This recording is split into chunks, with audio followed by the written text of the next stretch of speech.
our monthly Faith Forum, sponsored by Arizona Interfaith Movement. Our mission is to build bridges of understanding, respect, and support among diverse people of faith through education, dialogue, service, and the implementation of the Golden Rule. One of the ways we fulfill our mission is through our Faith Forums, a public forum of learning and discussion where we provide an opportunity for panelists from different faith traditions to share how their faith addresses specific topics.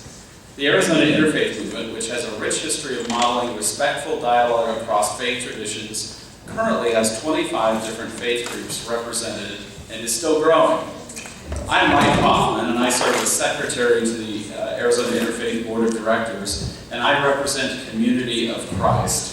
And in the Spirit of the World series, by the way, I grew up in Northwest Missouri, and in the Spirit of the World series, which starts tonight, I'm pinch hitting for the Reverend Dr. Mitzi Linton, who is away. Of course, ironically, I am representing the male voice in the topic today, which is faith and females. What's so ironic about it? Well, actually, there's been nothing ironic about it. I've been surrounded by women all my life.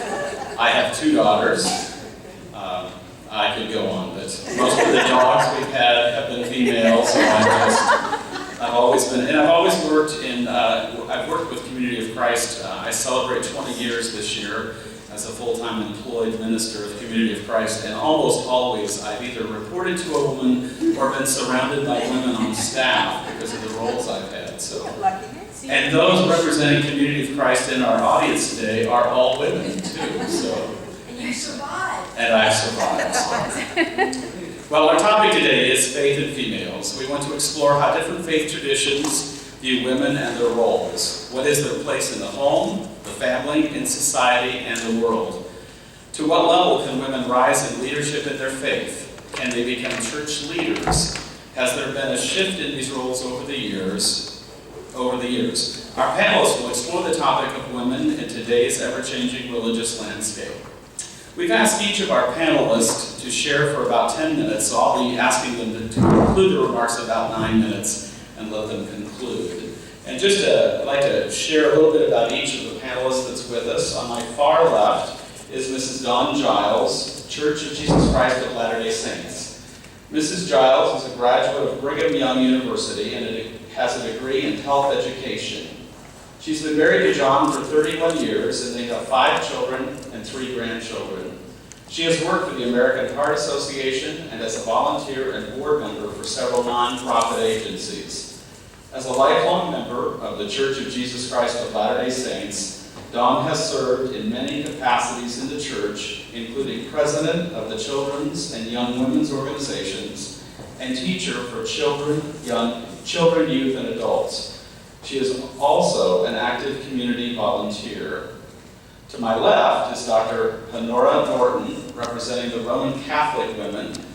She's an accomplished visionary professional with domestic and international management experience in operations, strategic vision planning, technology, and product development within varied for-profit and not-for-profit business environments and industries. Dr. Norton states her personal strength is connecting the unexpected. Joining this strength with her former corporate Fortune 500 business consulting, IT, computer data center, software development, and call center management, small business ownership, championing stewardship principles, and for-profit, non-profit strategic planning and organizational design experiences. Dr. Norton, now retired to rejuvenated action, has and continues to collaborate with various community leaders and volunteers to sustain and grow nonprofit organizations in the greater Phoenix area.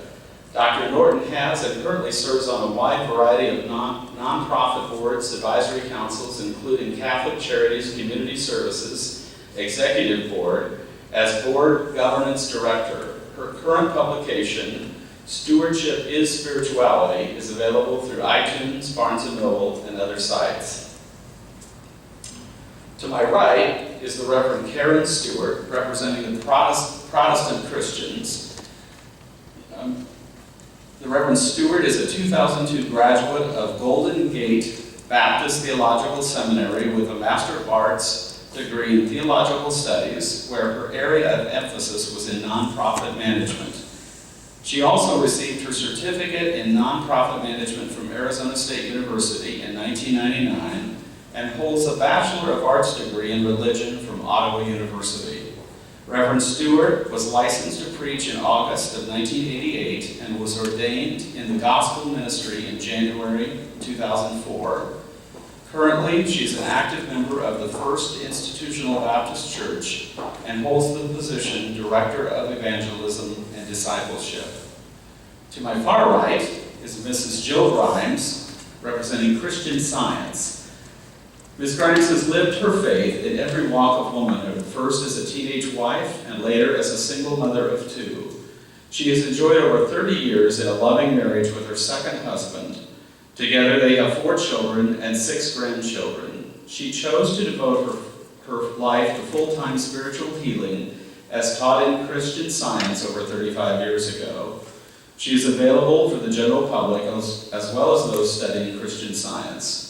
Her healing work has taken her to such diverse places as a juvenile detention center, jails, a mental institution, and hospitals.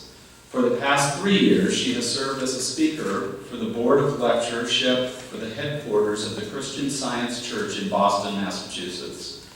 She regularly speaks around the country to public audiences interested in understanding God and spiritual healing. She also has conducted services in her local church and served in many other capacities in the church. She has been published in print and online about healing as demonstrated in the Bible and practiced in Christian Science. We want to welcome our panelists today, and if you would greet them and applaud them. Thank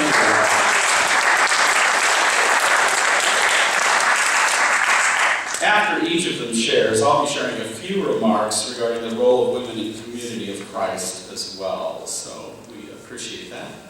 And we've asked Mrs. Dawn Giles, representing the Church of Jesus Christ of Latter-day Saints, to go first. Dawn. That's fine. Is this on? Yeah. Okay, great. It was mentioned in the bio that I have 5 children. John and I have 5 children. I thought I'd give you a little of the family dynamic there.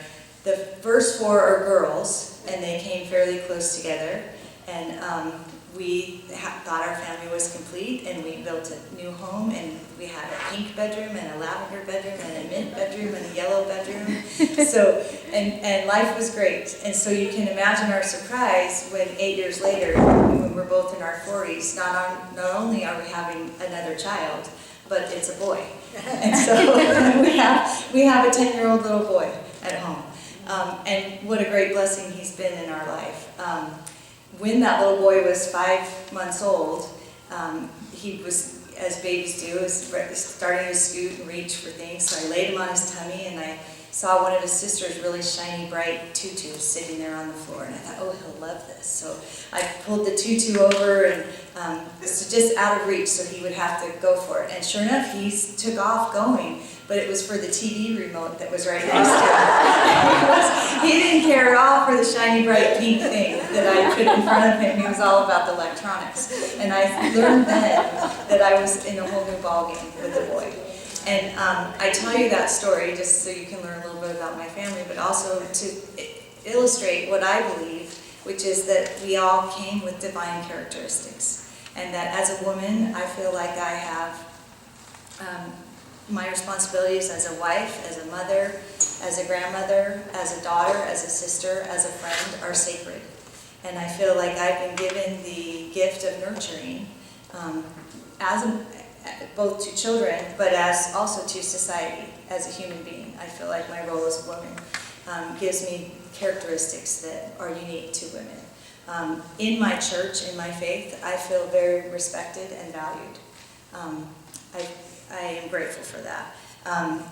In the scriptures, in the New Testament, let me get to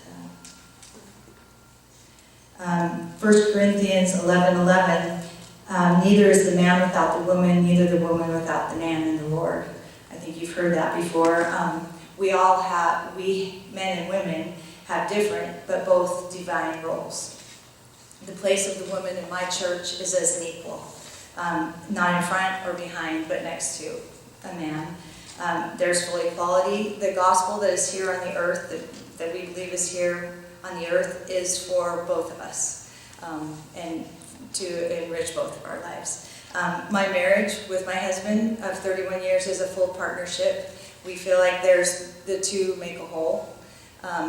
And as I was encouraged, and I did get an education, I did have a career for a while.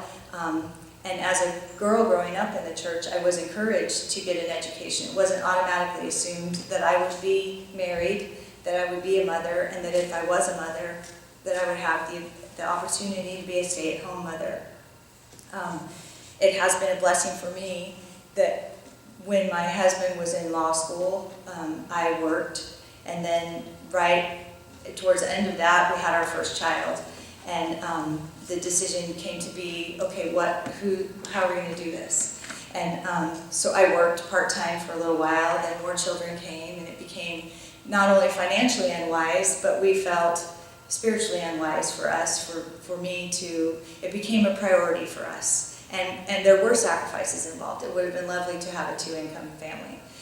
But at the age of our children and as the mothering became a priority for me. And I'm grateful I made that choice. It's not one I've ever regretted.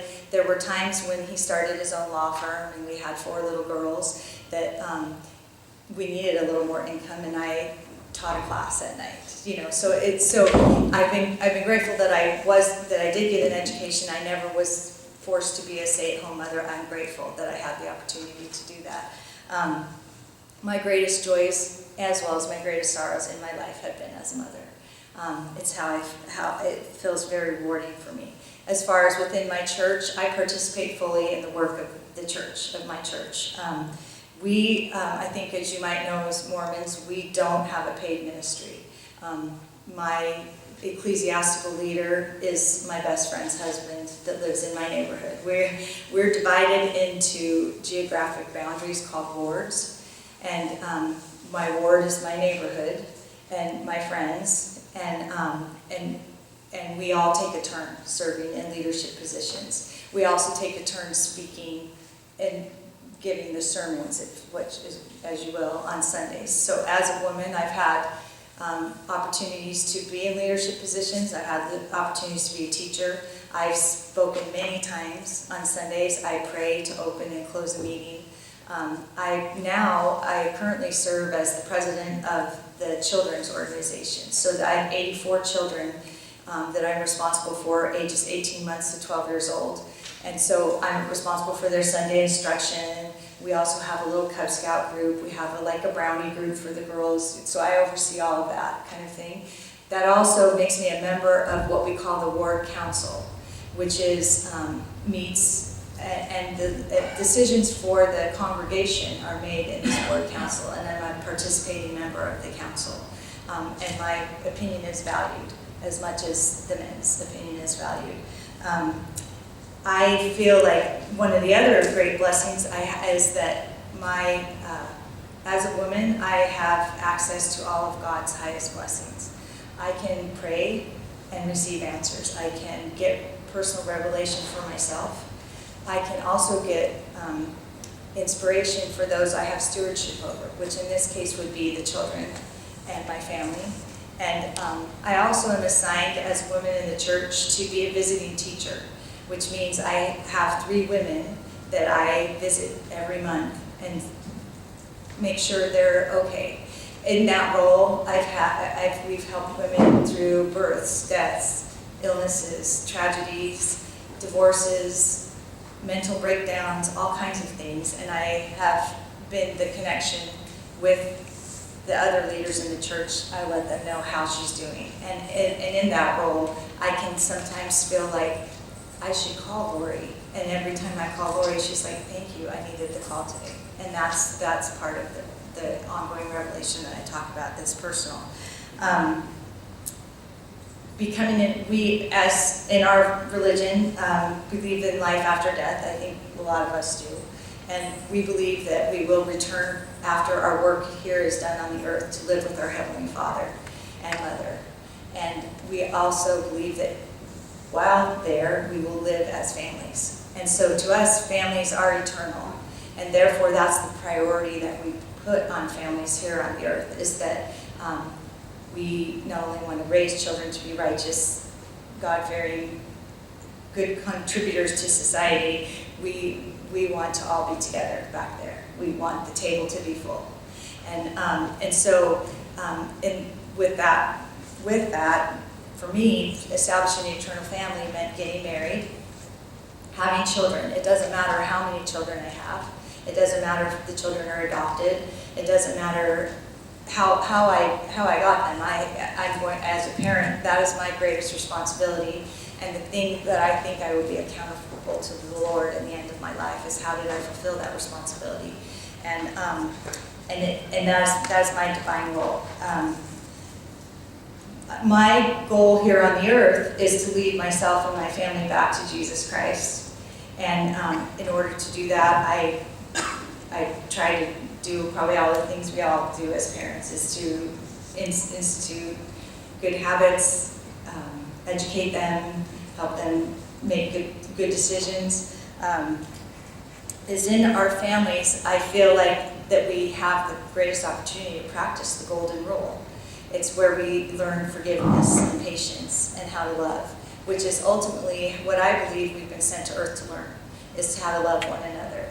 And that we go through the experiences that we have here on the earth to learn how to love as Jesus Christ loved, and to return back to live with him and his Father God. And I feel like God gave us families to help us become who he wants us to be. Is through the blessing of being a mother is how I developed the attributes of love and tenderness that he wants me to develop here on the earth. I love a story that I heard years ago, which is not particular to my faith. It was one of those things that went around on the internet. And it's the story of a mother, and she says she feels like she's becoming invisible. She walks to the door and no one says hello to her, and her husband never notices, the kids don't say thank you, those kind of things. And she goes to, and she's at the time a stay-at-home mom while her friends are working. She goes to lunch or a birthday party for one of her friends who's just returned from a weeks-long trip in Europe, and the mom is picking Cheerios off her shirt as she goes into the lunch and thinking, oh.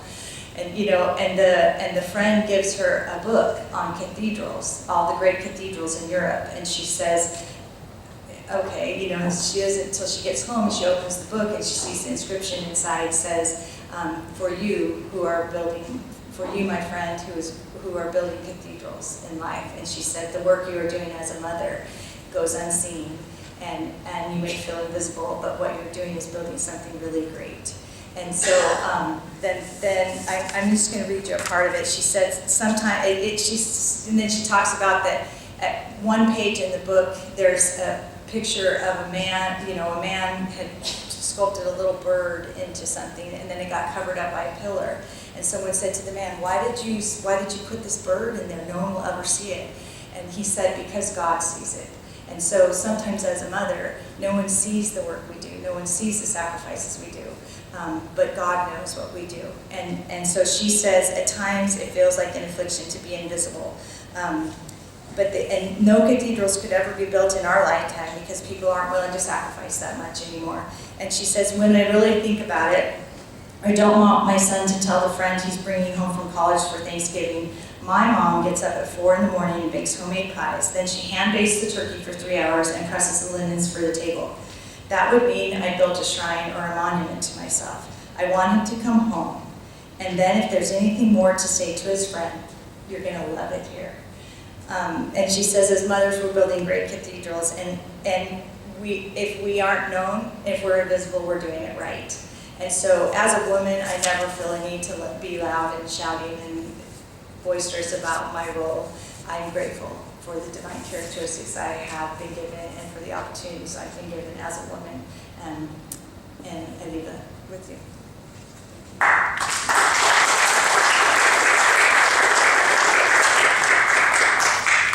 Next, we'll hear from Dr. Honora Norton, representing the Roman Catholic faith. And my talk will be a little bit about myself, growing up as a cradle Catholic and a baby boomer. So I'm from the 50s, so what was happening to Roman Catholic women in the 50s compared to now is like way over there to way over here, and it can go way up there as far as I'm concerned, but not in my lifetime. But we'll start with myself. So I was born in Milwaukee, cradle Catholic. I was baptized at Jesu, which is the church that's in the middle of Marquette University. So that was my first introduction to Jesuits. And trust me, Jesuits are very dear to my heart. I never really thought about that until I was thinking of what I was going to say today. Why is it I'm so impressed with Jesuits? Well, one of them baptized me, that's it. And that started my Christian life. My dad was a lot older than my mom. When I was 5 years old, my dad retired to a farm north of Milwaukee. So I went to a 3-room classroom school. So there were 3 nuns, first and second one room, third and fourth another, fifth, sixth, and seventh in another room. So they called them nuns. They like to be called religious sisters now. But the 3 nuns, and then there was a 4th who was the cook. And when I started first grade, there were 9 girls. By 7th grade, we all were going to become nuns, because that's just what you did in the 50s when you went to a Catholic school. So funny, believe it or not, right at the beginning of 7th grade, John Brandt moves into town. So there was the first boy that we ever knew. So only one of us became a nun. And just as a side note, John Brandt got married 5 times, so he liked women because of us, probably. But anyways, that was sort of, when you went to grade school then, there wasn't any Bible history.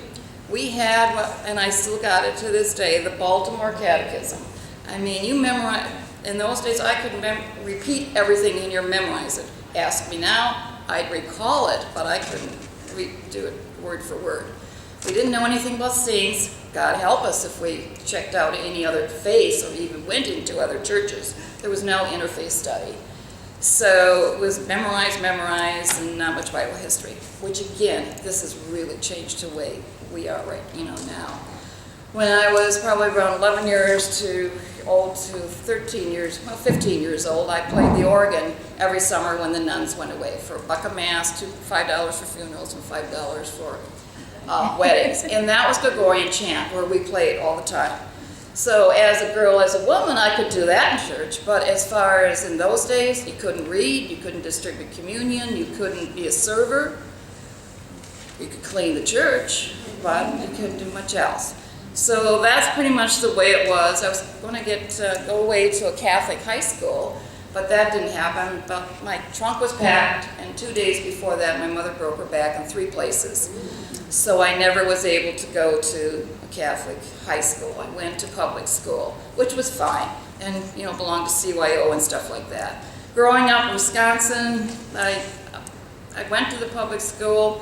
My brothers were a lot older than me, so I was almost like an older child. My father obviously passed away when I was younger, since he was older. So became sort of a single professional woman. When I was 18, I was writing order entry systems for manufacturing systems for an IBM. So I can go through that all history. But I started working because my mom was professional. She worked side by side with my dad. So while I was doing that, I was a single gal in my 20s and 30s. I was actually on the pastoral council. I sort of pushed my way into some of the leadership because, councils and things were run by men. We didn't have any Bible studies in those days.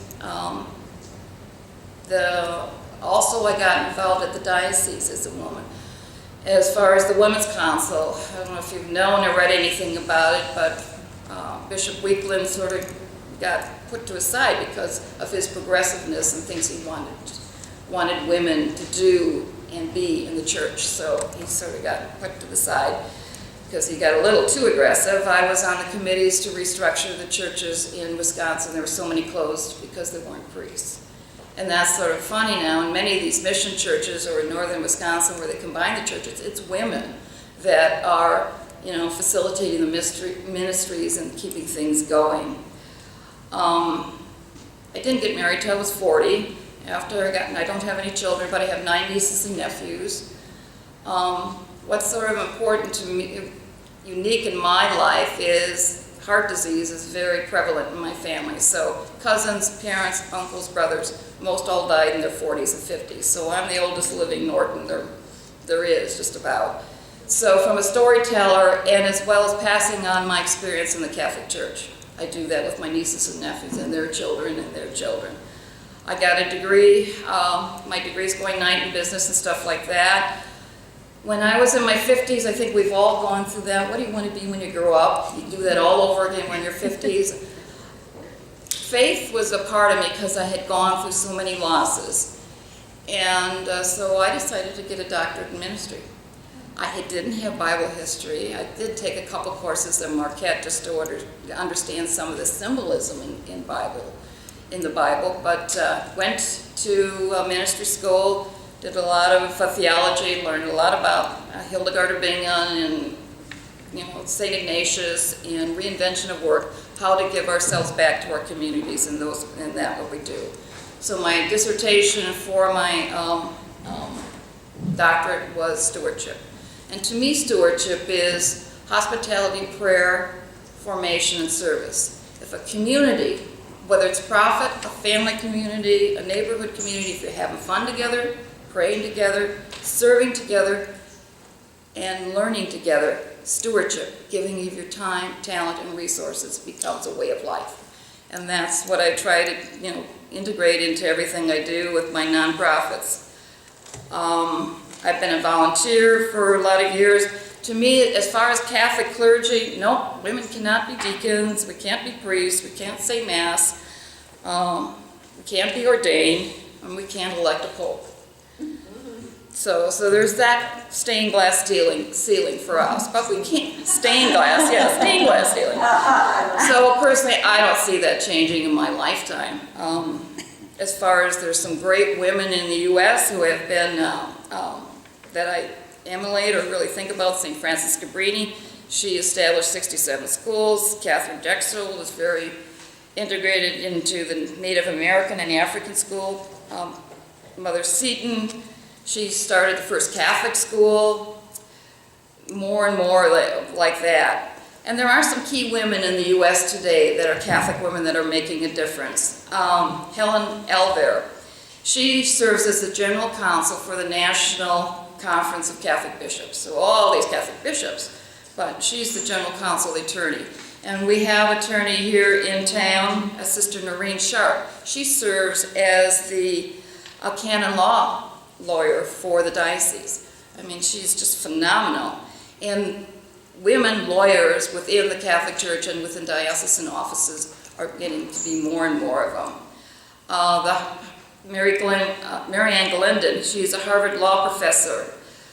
She's served on President Bush's committees, and she's been with the United Nations representing the Vatican.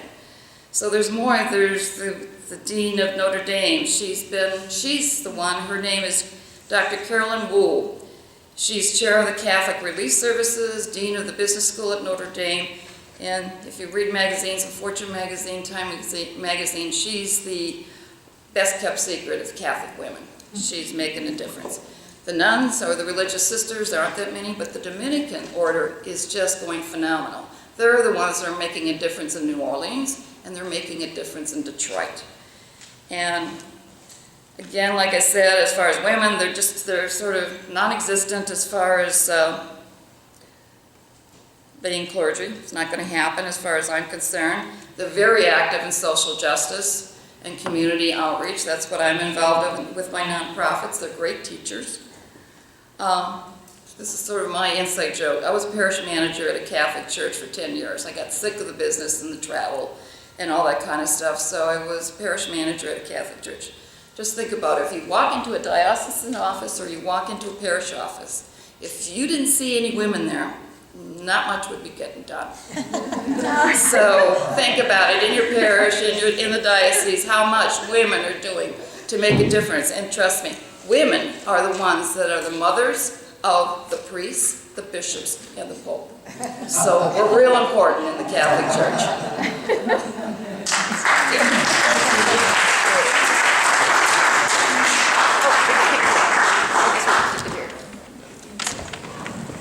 Next, we'll hear from the Reverend Karen Karen Stewart, representing the Protestant Christians. Is that not a daunting task? To represent all of the Protestants. To kind of piggyback on what you said, every time I stand up to speak, I always say, no one would be here had it not been for a woman. So that always stands very, very true. And I'm really going to just kind of walk you through my story. To speak on behalf of all Protestants is, again, a daunting task. Most Protestant churches are autonomous. That means they make their own decisions. And in making their own decisions, they can have their own stances on women in ministry, women in faith, and how women serve. So my story might not line up with another Protestant woman's story. So I need you to plant that in the back of your head, recognizing that you might see some freedom in my story, and the truth is there's some freedom and some bondage. But my story might not be the exact same story as some other woman who is Protestant. So let me just kind of walk you through it. I've known since I was in elementary school that I was called into ministry. And no one ever told me I couldn't be that. I never articulated it, but I always served in the church and always rose to leadership. I think that one of my gifts is administration. It always rose to the top, and I was always making decisions. And no one told me that I couldn't ever do that. To the point when I was in high school, I made a public declaration of my call to ministry, and no one told me that I couldn't do that either. So I knew I needed to be theologically trained, so I went to school in Dallas, Texas. No one told me what I was in for when I went to Dallas, Texas, because that's the first place I was accustomed to racial discrimination. I grew up in East Mesa. I was born in 1966, done every, elementary school through high school in East Mesa. So I was accustomed to racial discrimination, but I was not accustomed to gender discrimination.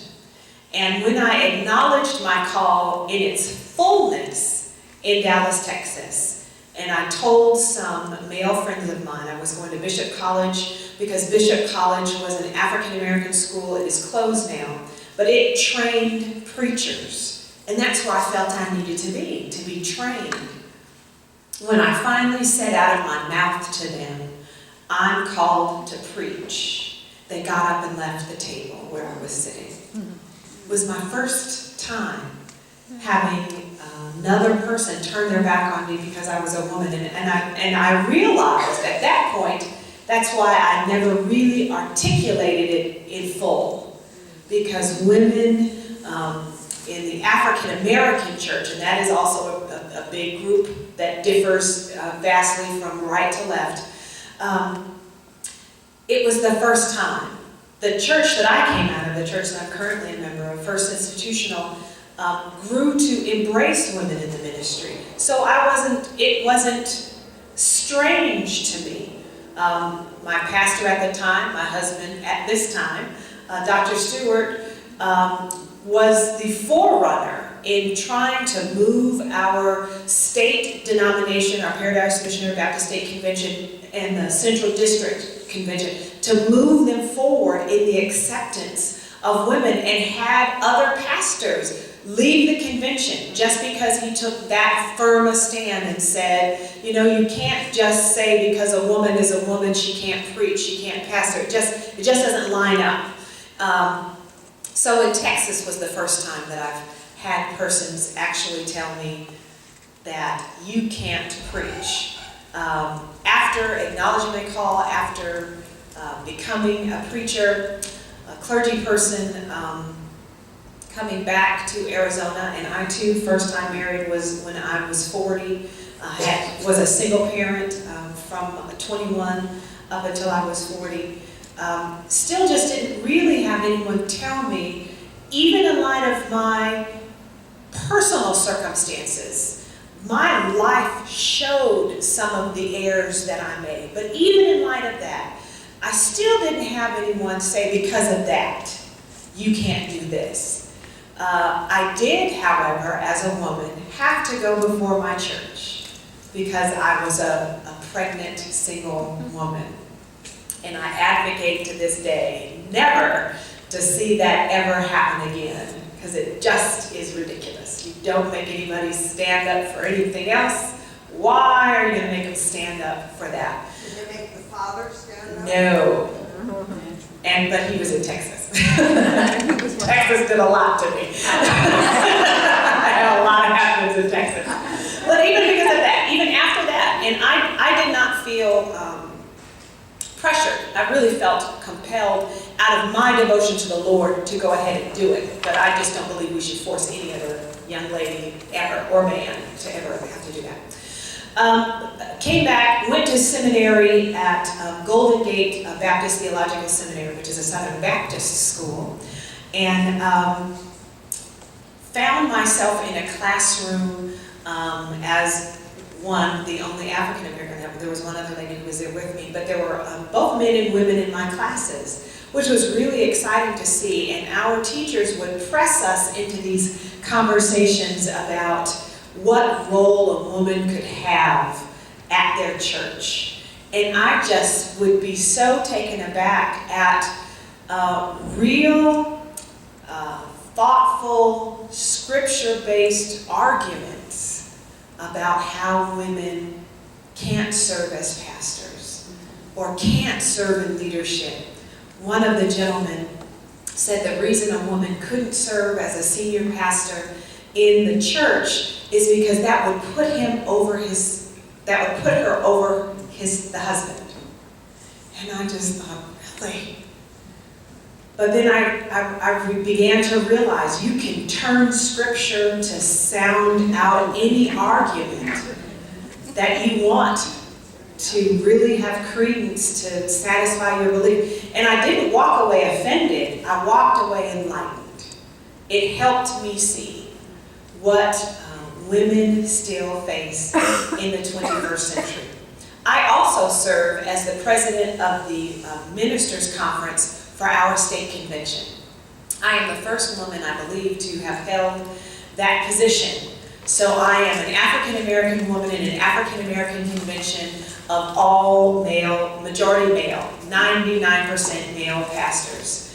And it is interesting, as my husband and I might visit a church, the first thing they see when I walk through the door, because my husband is the president of the convention, they see him as the president and his wife. They don't see the president of the convention and the president of the ministers' conference. So he's automatically invited up into the pulpit, and I am not. No, I don't go out of my way to point it out. I will, however, when we're going to have a discussion at our state convention. Because we've got to talk about these things. We've got to have conversation, because I think we have become so accustomed to gender roles that we don't see the fullness of what a woman I represent as she walks through the door. The last story I will share, because I think my 10 is rolling to a close, is that I just was a part of our national body, National Baptist Convention USA Incorporated. We just elected our president. Ironically, out of that huge body of thousands of Baptists, thousands of women who attend, not a single candidate was a woman. And only one candidate had a woman as a part of his cabinet, and it was far down. And the main reason they didn't was they knew they would not get elected. So I can be whatever God wants me to be, and I'm clear about that. But I also recognize that I have to deal every day with the biases of men who believe women can only go so far in the church. But I serve a God who is greater than that thought, so it never stops me. Thank you very much.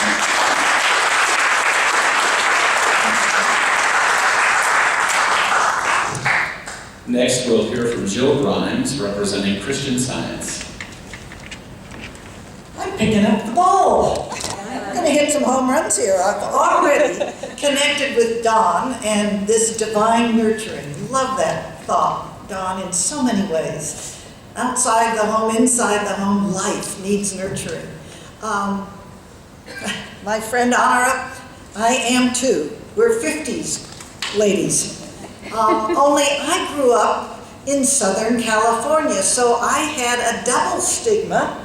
I'm a 50s Valley girl. I don't know if I want to admit it, but you won't repeat it, right?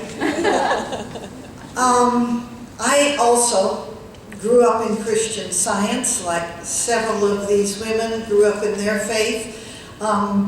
Karen knew from a child that she wanted the ministry. I hadn't a clue.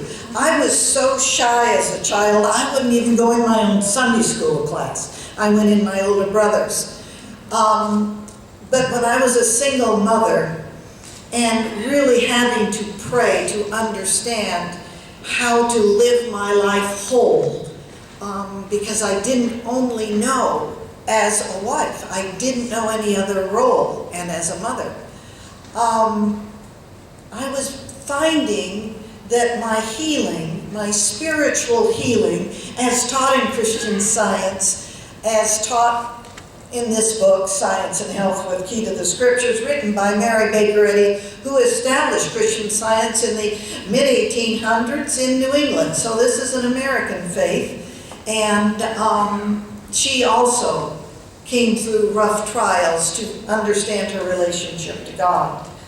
But as I was finding my healing being effective for myself and my family, I realized, wait a minute, this is much too selfish. I must be out serving God and being available for all mankind. I couldn't just live this love of God and my understanding of Christ Jesus' teachings in a framework, in a box of my own world.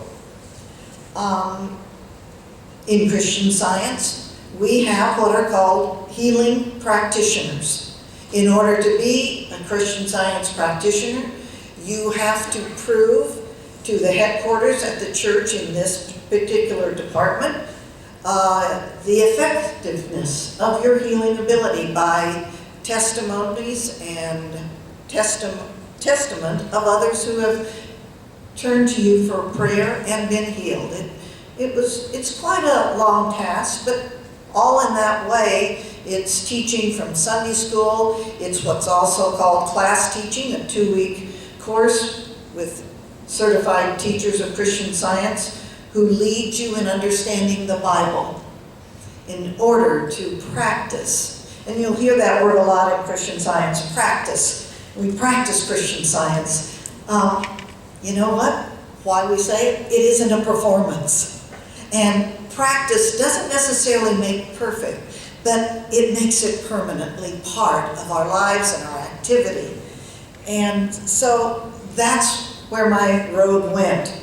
Christian Science has taught me, and I'll quote, that the admission to oneself that man is God's own likeness sets man free to master the infinite idea. And that the union of the masculine and feminine qualities constitutes our completeness.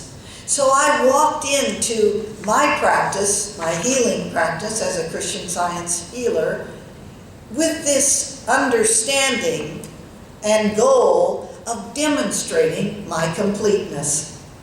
Rocky sometimes, as all of our life is, but one thing I learned, if I don't identify myself as whole, society will try to define me.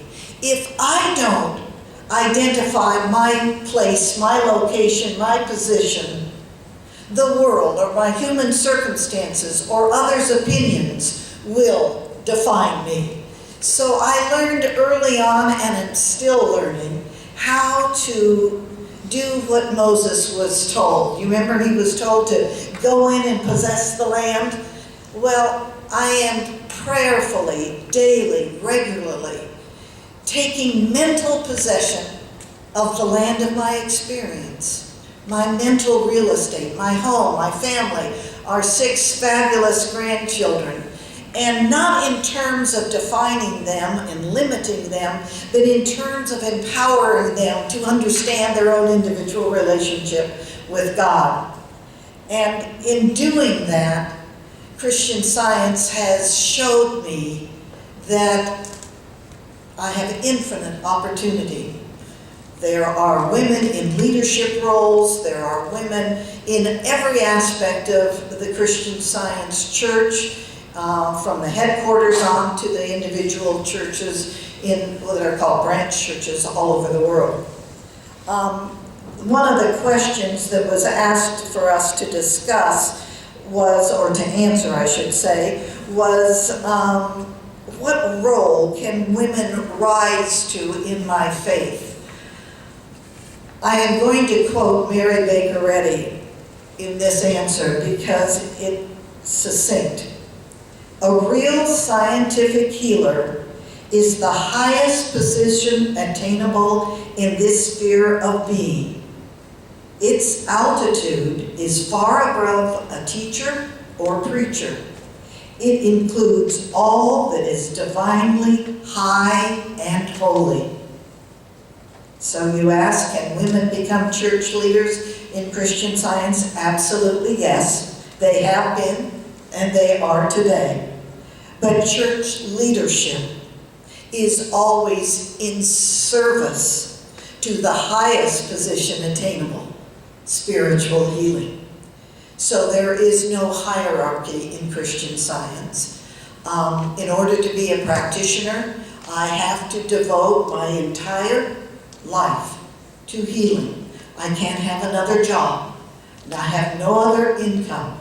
Now in the last 3 years, I do have an additional income as a Christian Science lecturer, and I am paid by the individual churches and organizations that ask me to speak on this. But it's more of an honorarium, and it's reduced on many occasions.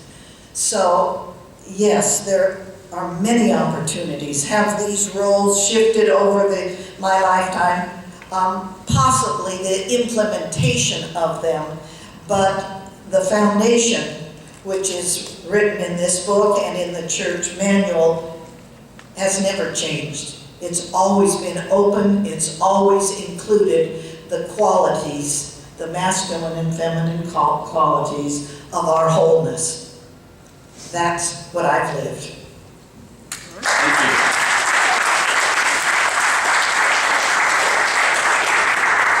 All right, I wanted to share just a little bit about my Community of Christ experience and women.